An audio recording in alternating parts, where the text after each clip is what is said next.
Honorable Chief Justice of India, Sri N.V. Ramanna ji, Justice Sri U.U. Lalit जी, देश के कानून मंत्री श्री किरण रिजिजू जी, राज्य मंत्री प्रोफेसर एस.पी. सिंह बघेल जी, राज्यों के सभी आदरणीय मुख्यमंत्रीगण, lieutenant governors of UTs, honourable जजेस of the supreme court of India, chief justice of high courts, distinguished guests, उपस्थित अन्य सभी महानुभाव, देवी और सज्जनों, राज्य के मुख्यमंत्रियों और हाई कोर्ट के मुख्य न्यायाधीशों की ये जॉइंट कॉन्फ्रेंस हमारी संवैधानिक खूबसूरती का सजीव चित्रण है। मुझे खुशी है कि इस अवसर पर मुझे भी आप सबके बीच कुछ पल बिताने का अवसर मिला है। हमारे देश में जहां एक और जुडिशरी की भूमिका संविधान संरक्षक की है, वहीं लेजिस्लेचर नागरिकों की आकांक्षाओं का प्रतिनिधित्व करता है। मुझे विश्वास है कि संविधान की इन दो धाराओं का ये संगम, ये संतुलन देश में प्रभावी और समयबद्ध न्याय व्यवस्था का रोडमैप तैयार करेगा। मैं आप सभी को इस आयोजन के लिए हृदय से शुभकामनाएं देता हूं।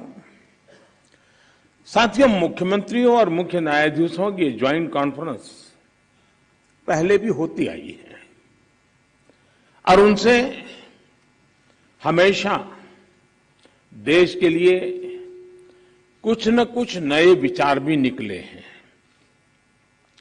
लेकिन ये इस बार ये जो आयोजन अपने आप में और भी ज्यादा खास है। आज ये कॉन्फ्रेंस एक ऐसे समय में हो रही है जब देश अपनी आजादी का अमृत महोत्सव मना रहा है।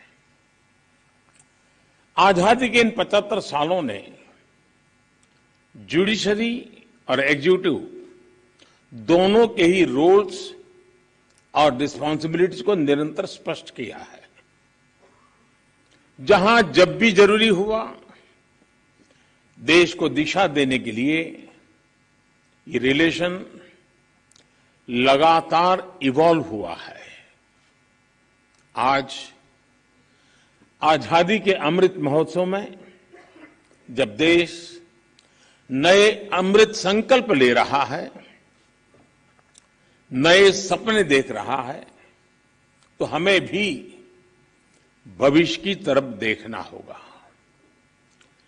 2047 में जब देश अपनी आजादी के 100 साल पूरे करेगा, तब हम देश में कैसी न्याय व्यवस्था देखना चाहेंगे।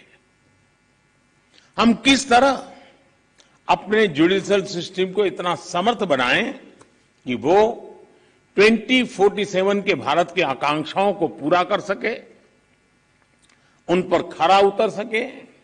ये प्रश्न आज हमारी प्राथमिकता होना चाहिए। अमृत काल में हमारा विजन एक ऐसी न्याय व्यवस्था का होना चाहिए जिसमें न्याय सुलभ हो, न्याय त्वरित हो और न्याय सबके लिए हो। साथियों, देश में न्याय की देरी को कम करने के लिए सरकार अपने स्तर से हर संभव प्रयास कर रही है। हम जुडिशियल स्ट्रेंथ को बढ़ाने के लिए प्रयास कर रहे हैं। जुडिशियल इंफ्रास्ट्रक्चर को बेहतर करने की कोशिश चल रही है। केस मैनेजमेंट के लिए आईसीटी के इस्तेमाल की शुरुआत भी की गई है।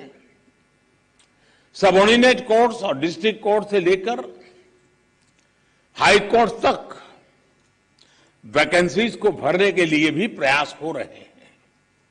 साथ ही जुडिशियल इंफ्रास्ट्रक्चर को मजबूत करने के लिए भी देश में व्यापक काम हो रहा है। इसमें राज्यों की भी बहुत बड़ी भूमिका है।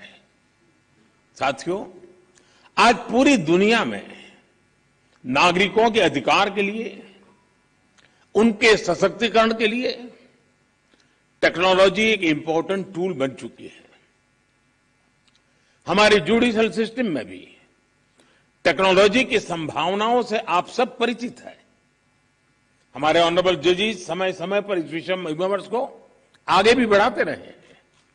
भारत सरकार भी जुडिशियल सिस्टम में टेक्नोलॉजी की संभावनाओं को डिजिटल इंडिया मिशन का एक जरूरी हिस्सा मानती है। उदाहरण के तौर पर ई कोर्ट्स प्रोजेक्ट को आज मिशन मोड में इंप्लीमेंट किया जा रहा है। सुप्रीम कोर्ट ई कमेटी के मार्गदर्शन में जुडिशियल सिस्टम में टेक्नोलॉजी इंटीग्रेशन और डिजिटाइजेशन का काम तेजी से आगे बढ़ रहा है। मैं यहां उपस्थित सभी मुख्यमंत्रियों और हाईकोर्ट के सभी चीफ जस्टिस से भी आग्रह करूंगा कि इस अभियान को विशेष महत्व दें, इसे आगे बढ़ाएं। डिजिटल इंडिया के साथ जुडिशरी का ये इंटीग्रेशन आज देश के सामान्य मानवी की अपेक्षा भी बन गई है। आप देखिए, आज कुछ साल पहले डिजिटल ट्रांजैक्शन को हमारे देश के लिए असंभव माना जाता था। लोगों को लगता था, लोग शक करते थे, अरे ये हमारे देश में कैसे हो सकता है। और ये भी सोचा जाता है इसका स्कोप केवल शहरों तक ही सीमित रह सकता है, उससे आगे बढ़ नहीं सकता है। लेकिन आज छोटे कस्बों और यहां तक गांवों में भी डिजिटल ट्रांजैक्शन आम बात होने लगी है। ये पूरे विश्व में पिछले साल जितने डिजिटल ट्रांजैक्शन हुए, उसमें से 40% डिजिटल ट्रांजैक्शन भारत में हुए हैं।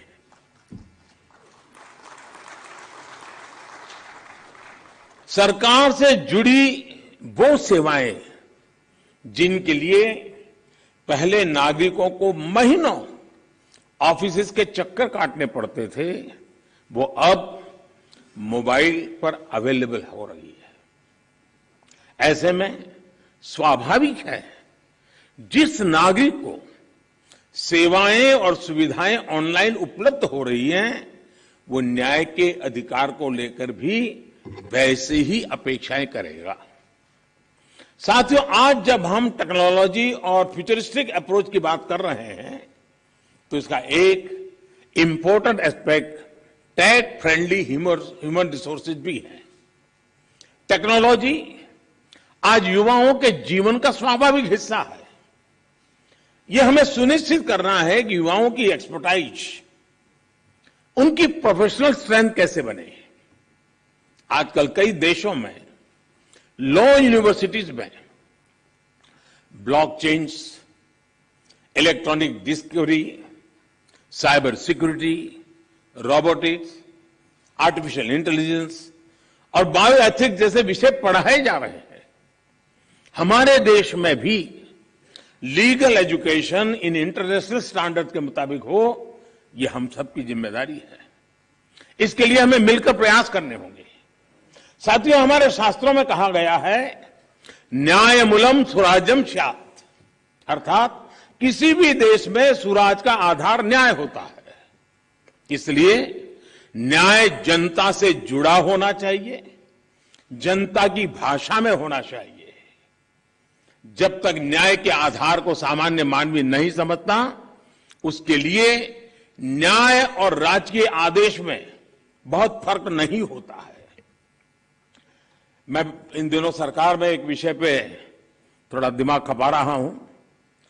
दुनिया के कई देश ऐसे हैं कि जहां कानून बनाते हैं तो एक तो लीगल टर्मिनोलॉजी में कानून होता है, लेकिन उसके साथ एक और कानून का रूप भी रखा जाता है जो लोक भाषा में होता है, सामान्य मानवी की भाषा में होता है, और दोनों मान्य होते हैं।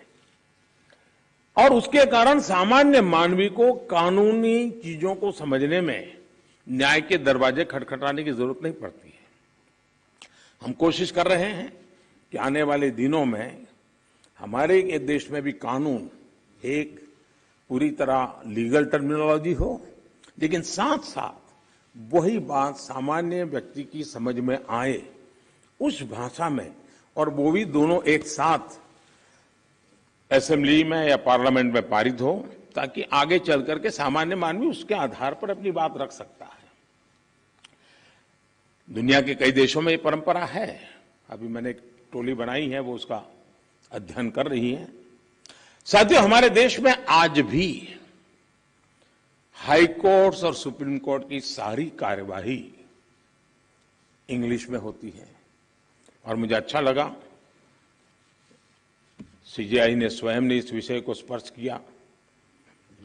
तो कल अखबारों को पॉजिटिव खबर का अवसर तो मिलेगा अगर उठा ले तो।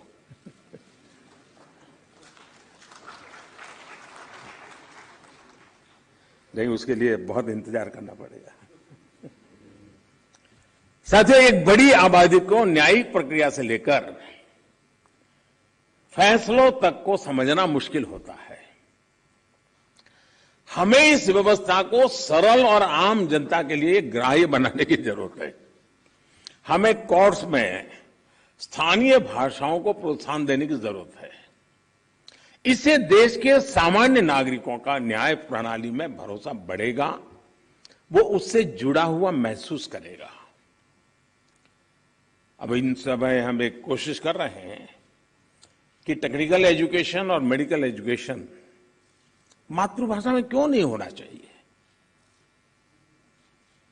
हमारे बच्चे जो बाहर जाते हैं दुनिया की वो भाषा कोशिश करते हैं पढ़ करके फिर मेडिकल कॉलेज की, तो हम हमारे देश में कर सकते हैं। और मुझे खुशी है कई राज्यों ने मातृभाषा में टेक्निकल एजुकेशन, मेडिकल एजुकेशन के लिए कुछ इनिशिएटिव लिए हैं। तो आगे चल करके उसके कारण गांव का गरीब का बच्चा भी जो भाषा के कारण रुकावटें महसूस करता है, उसके लिए सारे रास्ते खुल जाएंगे। और ये भी तो एक बड़ा न्याय है, ये भी एक सामाजिक न्याय है।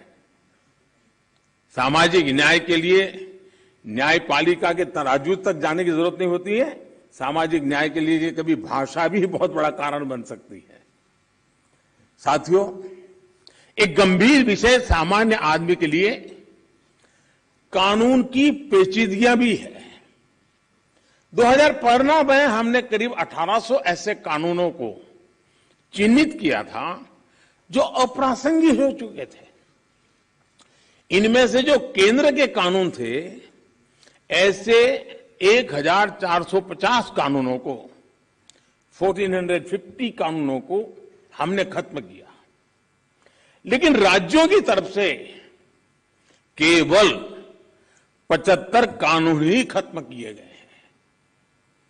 मैं आज सब यदि आदरणीय मुख्यमंत्रीगण यहां बैठे हैं, मैं आपसे बहुत आग्रह करता हूं कि अपने राज्य के नागरिकों के अधिकारों के लिए, उनकी ईज ऑफ लिविंग के लिए आपके यहां भी ये कानूनों का इतना बड़ा जाल बना हुआ है, काल बाह्य कानूनों में लोग फंसे पड़े हैं, उन कानूनों को निरस्त करने की दिशा में आप कदम उठाइए। लोग बहुत आशीर्वाद देंगे जी।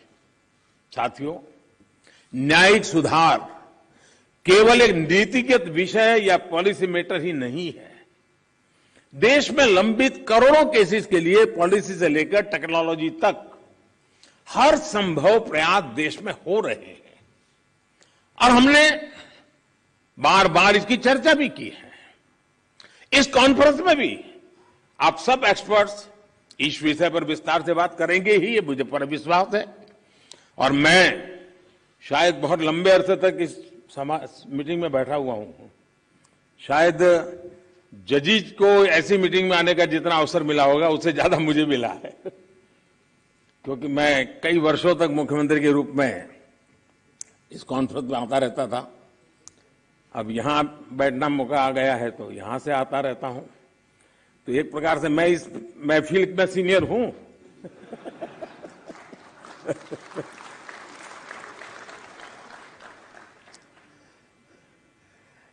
साथियों, इस विषय में जब मैं बात कर रहा था तो मैं मानता हूं कि इन सारे कामों में मानवीय संवेदनाएं जुड़ी हुई है।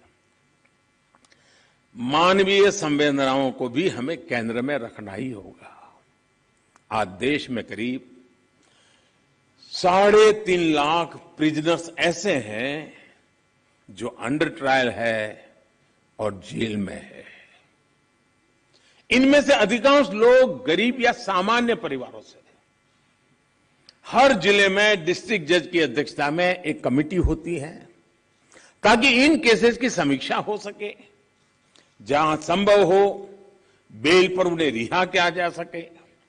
मैं सभी मुख्यमंत्रियों और हाई कोर्ट के जजेस से अपील करूंगा कि मानवीय संवेदनाओं, उन संवेदनाओं और कानून के आधार पर इन मामलों को भी अगर संभव हो तो प्राथमिकता दी जाए। इसी तरह न्यायालयों में और खासकर स्थानीय स्तर पर लंबित मामलों के समाधान के लिए मध्यस्थता, मीडिएशन भी एक महत्वपूर्ण जरिया है। हमारे समाज में तो मध्यस्थता के जरिए विवादों के समाधान की हजारों साल पुरानी परंपरा है। आपसी सहमति और परस्पर भागीदारी, ये न्याय की अपनी एक अलग मानवीय अवधारणा है। अगर हम देखें तो हमारे समाज का वो स्वभाव कहीं ना कहीं अभी भी बना हुआ है। हमने हमारी उन परंपराओं को खोया नहीं है। हमें इस लोकतांत्रिक व्यवस्था को मजबूत बनाने की जरूरत है। और जैसे चीफ साहब ने ललित जी की तारीफ की, मैं भी करना चाहूंगा। उन्होंने पूरे देश में भ्रमण किया, हर राज्य में गए इस काम के लिए, और सबसे बड़ी बात है कोरोना काल में गए।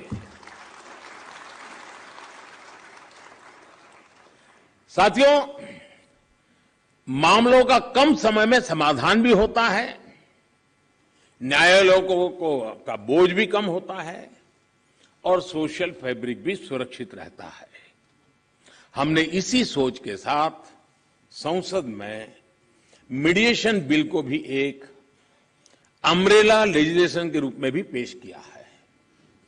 अपनी रीच लीगल एक्सपर्टाइज के साथ हम मीडिएशन से सॉल्यूशन की विधा में ग्लोबल लीडर बन सकते हैं। हम पूरी दुनिया के सामने एक मॉडल पेश कर सकते हैं। मुझे पूरा भरोसा है कि प्राचीन मानवीय मूल्यों और आधुनिक अप्रोच के साथ इस कॉन्फ्रेंस में ऐसे सभी विषयों पर आप सब विद्वज्जन विस्तार से चर्चा करके, मंथन करके उस अमृत को लाओगे जो शायद आने वाली पीढ़ियों तक काम आएगा। इस कॉन्फ्रेंस में जो नए आइडियाज निकलेंगे, जो नए निष्कर्ष निकलेंगे, वो नए भारत की आकांक्षाओं को पूरा करने का माध्यम बनेंगे। इसी विश्वास के साथ मैं फिर एक बार आप सबके मार्गदर्शन के लिए मैं आपका आभारी हूं और मैं सरकार की तरफ से ये विश्वास दिलाता हूं कि देश के न्याय व्यवस्था के लिए सरकारों ने जो करना होगा, चाहे राज्य सरकार हो, केंद्र सरकार हो, वो भरसक प्रयास करेगी ताकि हम सब मिलकर के देश के कोटि कोटि नागरिकों की आशा अपेक्षाओं को पूर्ण कर सके। और 2047 में देश जब आजादी के 100 साल मनाए, तब हम न्याय के क्षेत्र में भी और अधिक गौरव के साथ, और अधिक सम्मान के साथ, और अधिक संतोष के साथ आगे बढ़े। यही मेरी बहुत बहुत शुभकामना है। बहुत बहुत धन्यवाद।